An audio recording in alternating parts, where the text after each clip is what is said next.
जय मां शारदे। नमस्कार प्यारे दोस्तों, very good morning to all of you. कैसे हैं आप सब लोग? उम्मीद है आप स्वस्थ होंगे, मस्त होंगे और अपनी तैयारी को एक बेहतर दिशा दे रहे होंगे। Friends, I am Alka Mishra. I am a research scholar and I have qualified assistant professor exam many time. So मैं अपने इस एक्सपीरियंस का लाभ आप सभी दोस्त को देना चाहती हूँ जो सोशियोलॉजी सब्जेक्ट के साथ यूजीसी नेट क्लिक करना चाहते हैं। दोस्तों, आज समूचा विश्व कोविड-19 नामक पेंडेमिक की मार झेल रहा है। आप जानते ही हैं कि अमेरिका जैसे महारथी देशों की हालत किस कदर दुबली होती जा रही है और इस जो महामारी का उपाय है, अभी हमारे पास एक ही उपाय है, वह है अपने घर में रहें, सुरक्षित रहें। इस वैक्सीन के लिए अभी तक कोई मेडिसिन या फिर वैक्सीन अभी तक कारगर रूप से नहीं ढूंढा जा सका है और जब तक मेडिसिन या वैक्सीन सही कारगर रूप में हमारे समक्ष नहीं आ जाता है, तब तक हमारे पास इस बीमारी से बचने का एक ही उपाय है, स्टे होम, स्टे सेफ। दोस्तों, कहा भी तो गया है, prevention is better than cure. बीमार होके ठीक होने से बेहतर है कि बीमार हुआ ही न जाए। तो इस दिशा में आपकी तैयारी चलती रहे, कोई रुकावट न आए, आप घर में बैठ के पढ़ते रहे। मैंने एक छोटा सा प्रयास किया है और मुझे उम्मीद है कि मेरा यह प्रयास आपके जीवन में आपकी सफलता के लिए एक मील का पत्थर साबित होगा। मैं अपनी तरफ से पूरा प्रयास करूंगी और यदि आप भी थोड़ा प्रयास करते हैं, कोशिश करते हैं, तो आपको आपकी मंजिल मिलेगी। तो दोस्तों, इस विकट परिस्थिति में एक छोटा सा प्रयास अमोघ मंत्रा की तरफ से आप सभी दोस्तों के लिए है। दोस्तों, अभी हाल में ही जो एमएचआरडी मिनिस्टर हैं, उन्होंने एक कॉन्फ्रेंस में बताया था, किसी ने क्वेश्चन रेस किया था कि यूजीसी नेट का एग्जाम कब होगा, तो उन्होंने बताया था कि जून में तो होना था, बट जून में तो नहीं होगा, जून के बाद कभी भी हो सकता है। तो दोस्तों, क्या फर्क पड़ता है, जून में हो, जुलाई में हो या फिर अगस्त में हो, हमें तो अपनी पढ़ाई पे फोकस होना है और हमें इस एग्जाम को क्रैक करना है, हमें क्वालिफाइड होना है। तो इस दिशा में आइए हम शुरुआत करते हैं। दोस्तों, समाजशास्त्र की दुनिया में आप सभी का मैं पुनः हार्दिक अभिवादन करती हूँ। आप सभी का सोशियोलॉजी एक दिलचस्प विषय है क्योंकि यह उस समाज का अध्ययन करता है जिसमें हम रहते हैं और आप जानते ही हैं कि मनुष्य जिज्ञासु प्रवृत्ति का है और उसकी इसी जिज्ञासा ने मनुष्य की इसी जिज्ञासा ने उसे कहां से कहां तक पहुंचा दिया। तो जाहिर सी बात है कि हम हमारे समाज के बारे में जानने के लिए उत्सुक रहते हैं, जिज्ञासु रहते हैं, किंतु समाजशास्त्र केवल हमारी जिज्ञासा तृप्ति का साधन मात्र नहीं है, यह तो हमें एक सेवा का अवसर भी प्रदान करता है। दोस्तों, सभी लोग चाहते हैं कि वो अपने देश, अपने समाज या परिवार के काम आए, तो सोशियोलॉजी आपको यह अवसर भी प्रदान करता है। तो दोस्तों, आप लोगों ने सोशियोलॉजी सब्जेक्ट को चुना, इसलिए आप सभी को मैं पुनः हार्दिक स्वागत करती हूँ सोशियोलॉजी के वर्ड में और शुभकामना देती हूँ कि आपको आपकी मंजिल मिले, आप सभी अपने मंजिल को पाएं, एग्जाम को क्वालिफाइड करें, सफलता प्राप्त करें। मैं अपने भगवान से प्रार्थना करती हूँ और मैं ये इच्छा रखती हूँ भगवान से कि मेरे सभी लिसनर को, I pray to my god, please give success to my all listener, मेरे सभी लिसनर को वो सफलता प्रदान करें और आपको आपकी मंजिल मिलेगी।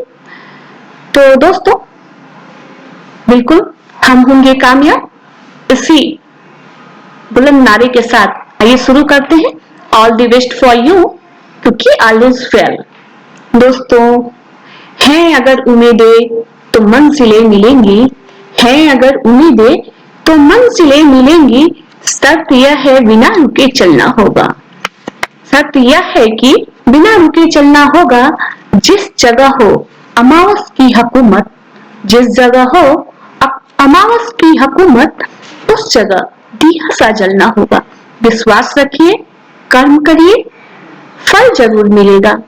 दोस्तों, मैं अक्सर एक भजन सुना करती हूँ और आप भी सुनते होंगे। ये मत कहो खुदा से मेरी मुश्किलें बड़ी हैं। ये मत कहो खुदा से मेरी मुश्किलें बड़ी हैं। ये मुश्किलों से कह दो मेरा खुदा बड़ा है। दोस्तों इस भजन में एक पंक्ति आती है, बीच में की एक लाइन है कि होगा विशाल तरुवर ये बीज जो पड़ा है। तो दोस्तों मैं इस गाने को बहुत पसंद करती हूँ, इस लाइन को मैं बहुत पसंद करती हूँ। ये लाइन मुझे बहुत मोटिवेट करता है। अगर बीज पड़ा है तो वो विशाल तरुवर बनेगा और मुझे विश्वास है कि न सिर्फ विशाल तरुवर बनेगा, इसकी छाया होगी बल्कि इसमें फूल भी खिलेंगे और इसमें फल भी लगेंगे और इसका आनंद आप भी उठाएंगे, आपका परिवार उठाएगा और पूरा आपका समाज उठाएगा। तो दोस्तों विश्वास रखिए। और हमारे यहाँ तो पाणिनि जैसे विद्वान भी हुए हैं जिनके पास तो विद्या की रेखा ही नहीं थी। उन्होंने अपने पराक्रम से संस्कृत जैसे क्लिष्ट विषय का व्याकरण रच दिया। तो सच में दोस्तों सारी शक्तियां, सारी संभावनाएं व्यक्ति के भीतर ही समाई हुई होती हैं, आपके भीतर ही है। आपको उन्हें टटोलना होगा, उन्हें कुरेदना होगा, उन्हें समझना होगा। आपको अपनी सफलता पर विश्वास करना होगा। हमारे पूर्व प्रधानमंत्री जो कि हमारे फर्स्ट प्राइम मिनिस्टर हुए थे, स्वर्गीय पंडित जवाहरलाल नेहरू जी, उनकी एक कविता मुझे बहुत प्रेरित करती है। वन पथ है प्रियवर घोर अंधेरे और घनेरे।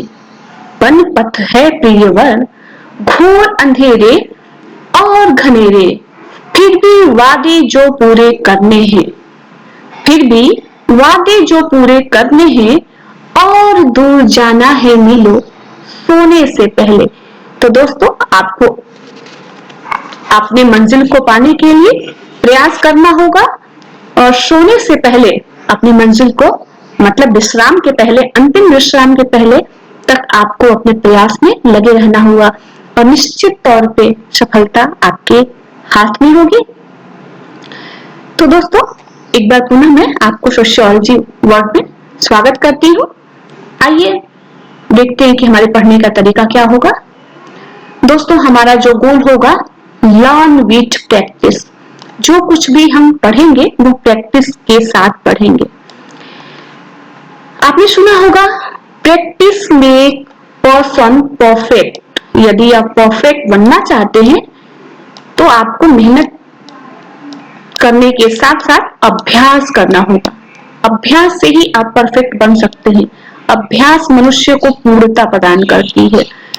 अभ्यास वह सूत्र है, वह पथ है जिसके पथिक को उसकी मंजिल जरूर मिलती है। वह मार्ग चाहे कितना भी कठोर हो क्यों न हो। इसलिए अभ्यास करते रहिए। करत करत अभ्यास पे जन्मति होत सुजान, रसरी आवत जात पे सिल पे परत निशान। तो दोस्तों वैसे मेरा भी मानना है कि अभ्यास जो है वह सफलता की कुंजी है। तो दोस्तों आप अपने पढ़ाई के साथ साथ अभ्यास को प्राथमिकता दीजिए, आपको सफलता अवश्य मिलेगी। और जब देखेंगे कि आप अभ्यास करते हैं तो कठिन से कठिन जो आपका विषय है वो आपके लिए सामान्य हो जाता है। तो दोस्तों हम पढ़ेंगे और अभ्यास करेंगे, हम कॉन्सेप्ट देखेंगे, जो थिंकर हैं उनको देखेंगे और जितनी भी टर्म्स एंड टर्मिनोलॉजी एंड और भी जितनी सिलेबस में चीजें मेंशन है हम सबको देखेंगे बारी बारी से। और उसके साथ ही हम प्रीवियस ईयर क्वेश्चन सॉल्व करते जाएंगे। सब्जेक्टिव है, ऑब्जेक्टिव नहीं है। तो प्रीवियस ईयर क्वेश्चन सॉल्व करेंगे, उस क्वेश्चन को सॉल्व करने की टेक्निक सीखेंगे और उसे अप्लाई करेंगे। कैसे करेंगे? और बहुत सारे जो वेरियस प्रैक्टिस क्वेश्चन है उन्हें हम सॉल्व करेंगे। तो दोस्तों ये हमारा UGC net assistant professor exam के लिए एंड जेआरएफ के लिए सोशियोलॉजी सब्जेक्ट के साथ हमारा ये प्रयास है। आइए दोस्तों सिलेबस पे एक संक्षिप्त नजर डाल लेते हैं, क्योंकि सिलेबस हमें हमारे मार्ग का जो होता है नक्शा होता है, हमें पता होगा कि हमें कहाँ जाना है, तो वह सिलेबस के द्वारा ही हमें पता चलता है।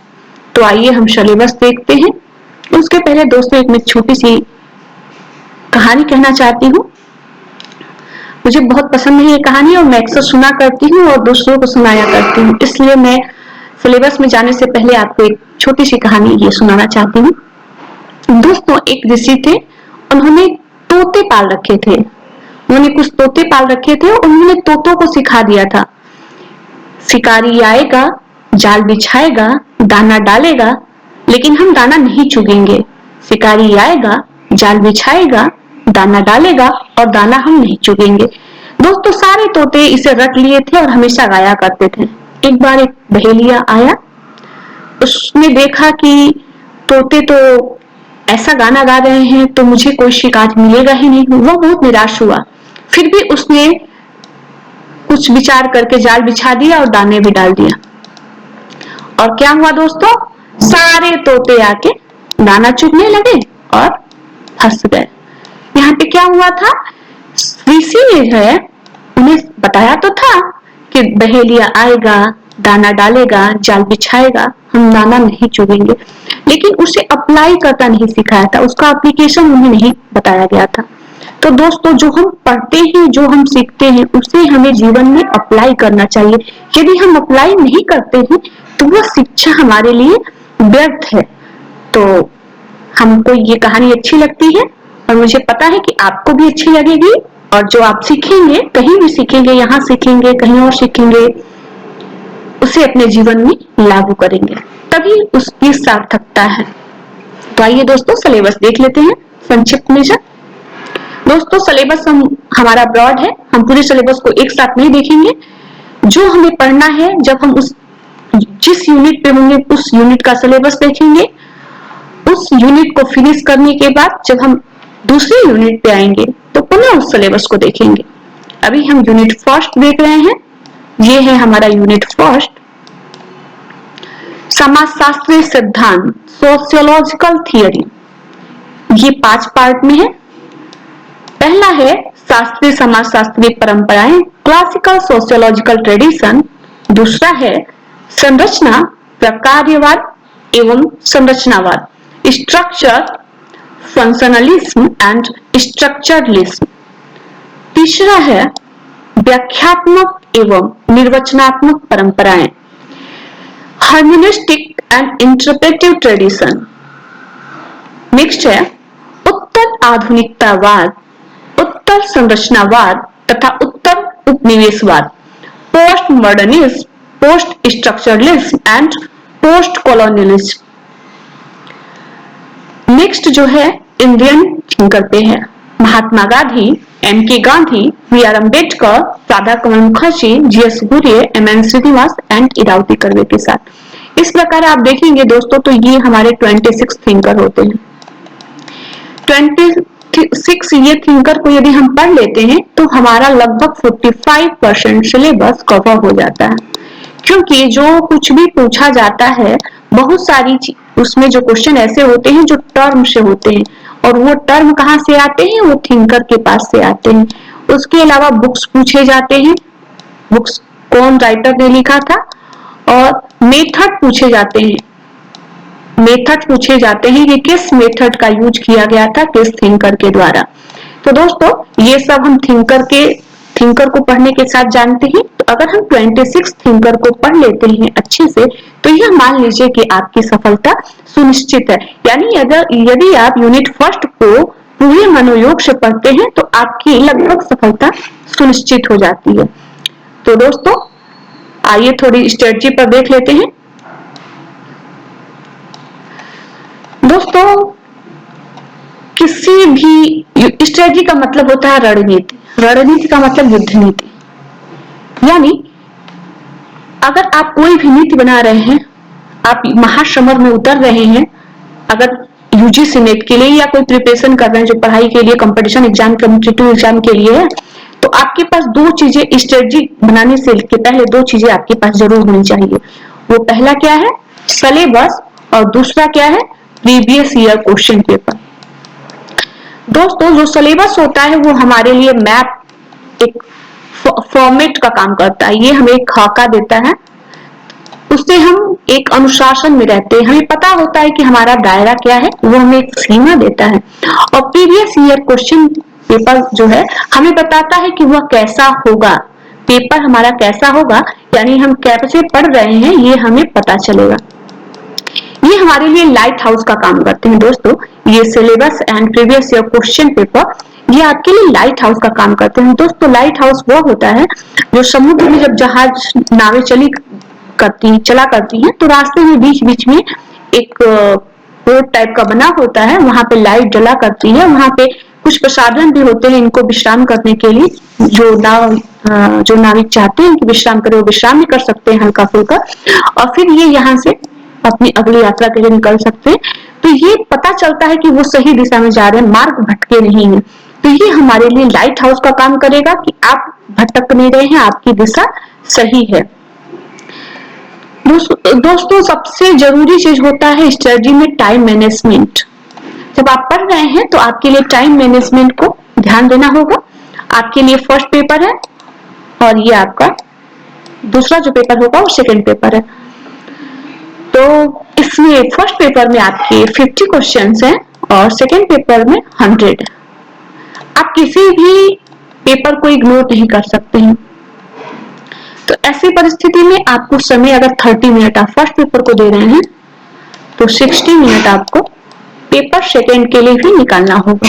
इस तरह से आप अपना रेशियो बना लीजिए पढ़ाई का और पढ़ते रहिए। 10 मिनट पढ़िए, 10 मिनट पढ़िए, फर्स्ट पेपर पढ़िए, फिर रिलैक्स कीजिए, फिर 10 मिनट पढ़िए, फिर रिलैक्स कीजिए और अपने लिए ऐसे डायरी बना लीजिए जिसमें नोट करते जाइए कि कौन कौन से टॉपिक आपने पूरा कर लिया, या फिर सिलेबस को ही जो आप प्रिंट आउट कर लीजिए, वहां पे टिक कर दीजिए कि हाँ मैंने ये फिनिश कर दिया, या लिख दीजिए। कुछ चीजें अगर उसमें कंफ्यूजन है तो राउंड कर लीजिए। कुछ चीजें अगर आपको नहीं पढ़नी है, आप कुछ चीजों को देख लीजिए कि ये चीजें हमें नहीं पढ़नी है तो उसे कट कर दीजिए। तो ये आपके लिए एक जो होगा पाथ जो होगा बिल्कुल आपके लिए क्लियर होगा कि हमें कैसे जाना है। तो ये आपको टाइम मैनेजमेंट कर लीजिए। टाइम टेबल बनाते समय कभी भी ऐसा मत सोचिए कि आप 10 घंटा पढ़ लेंगे, 20 घंटा पढ़ लेंगे या फिर 2 दिन पढ़ लेंगे और सारा काम हो जाएगा। दोस्तों पढ़ाई जो होती है एक सतत प्रक्रिया है। जो हम पढ़ते हैं वो हमारे शॉर्ट टर्म मेमोरी में कलेक्ट होती है। शॉर्ट टर्म मेमोरी से लॉन्ग टर्म मेमोरी में जाने के लिए उसे टाइम लगता है और वो बार बार रिपीट करने से होता है। तो एक साथ आप पढ़ तो लेते हैं, वो शॉर्ट टर्म मेमोरी में रहता है और कुछ समय बाद जब हमें उसकी जरूरत होती है हम प्रोड्यूस नहीं कर पाते हैं, हम रिकॉल नहीं कर पाते हैं और नतीजा होता है वो तो आप जानते ही हैं। तो पढ़ाई करने के लिए एक आप जितने घंटे पढ़ सकते हैं, जितने मिनट पढ़ सकते हैं पढ़िए, उसे जितनी देर पढ़िए मनोयोग से पढ़िए, पूरी तन्मयता से पढ़िए, एकाग्रता से पढ़िए। दोस्तों मैं बताऊंगी अगर आपको एकाग्रता की कमी हो रही है, पढ़ने में आप ध्यान नहीं दे पा रहे हैं तो अगले वीडियो में मैं आपको बता सकती हूँ। अगर आपको जरूरत होगी तो आप बताइएगा कि कैसे एकाग्र रहे, इस पे मैं एक शॉर्ट वीडियो बना सकती हूँ आपके लिए। तीसरी चीज है हाउ टू डू प्रैक्टिस। सबसे पहले कि आप अगर पढ़ते हैं कोई टॉपिक, जैसे मान लीजिए आपने दुर्खीम को पढ़ा, दुर्खीम को पढ़ने के बाद आप दुर्खीम से रिलेटेड जो कोई भी प्रीवियस ईयर में क्वेश्चन पूछे गए हैं उन्हें सॉल्व करिए। यदि आप सही तरीके से सॉल्व कर देते हैं और आपको कंफ्यूजन नहीं है कि बाह्यता क्या है, बाध्यता क्या है और सामान्यता क्या है और ये किस चीज के लिए, the rules of sociological method ये क्या चीज है, ये किस लिए पूछा गया है, ये किसने लिखा है, किस सन में लिखा है। यदि आपको ये चीजें क्लियर हो रही हैं तो आपकी दिशा सही है और यदि नहीं कर पा रहे हैं तो आपको फिर पढ़ाई के लिए के बारे में सोचना होगा, उसमें थोड़ा बदलाव करने की जरूरत होगी। तो दोस्तों मैं पुनः आप लोगों को ये आशीर्वाद देती हूँ, आशीर्वचन देती हूँ, शुभकामना देती हूँ, साधुवाद करती हूँ कि आपने सोशियोलॉजी सब्जेक्ट के रूप में चुना और आप सफल हो। तो दोस्तों ये हमारी जो ये कोटेशन है एक ये मेरा फेवरेट कोटेशन है और ये साउथ अफ्रीका के एक लीडर रहे हैं नेल्सन मंडेला, आपने सुना होगा, उनका ये फेमस कोट है, education is the most powerful weapon we can use to change the world. शिक्षा वह महत्वपूर्ण और सबसे शक्तिशाली हथियार है जिसके द्वारा हम इस दुनिया को बदल सकते हैं। मतलब शिक्षा वह सबसे सशक्त हथियार है जिसके द्वारा हम अपनी दुनिया को बदल सकते हैं। तो दोस्तों, इस दिशा में, इस दुनिया को बदलने की दिशा में यह मेरा पहला कदम है और मैं उम्मीद करती हूँ कि आप इस दुनिया को बदलेंगे, हम सभी मिलकर इस दुनिया को बदलेंगे, जैसा विश्व हम बनना चाहते हैं, जिसमें खुशियां और शांति हो, सबके कल्याण की भावना हो, समृद्धि हो, तरक्की हो, ऐसी दुनिया हम बनाएंगे। तो दोस्तों, इसी के साथ आप लोगों को क्लास ज्वाइन करने के लिए बहुत बहुत धन्यवाद। अगले वीडियो में हम सोशियोलॉजी के साथ उसके जो फर्स्ट टॉपिक हमने देखा यूनिट फर्स्ट का, उसमें हमारे जो फर्स्ट थिंकर है दुर्खीम, तो दुर्खीम के साथ हम लोग मिलेंगे। तब तक के लिए आप पढ़ते रहिए और हमें भी अनुमति दीजिए। Thank you very much. नमस्कार।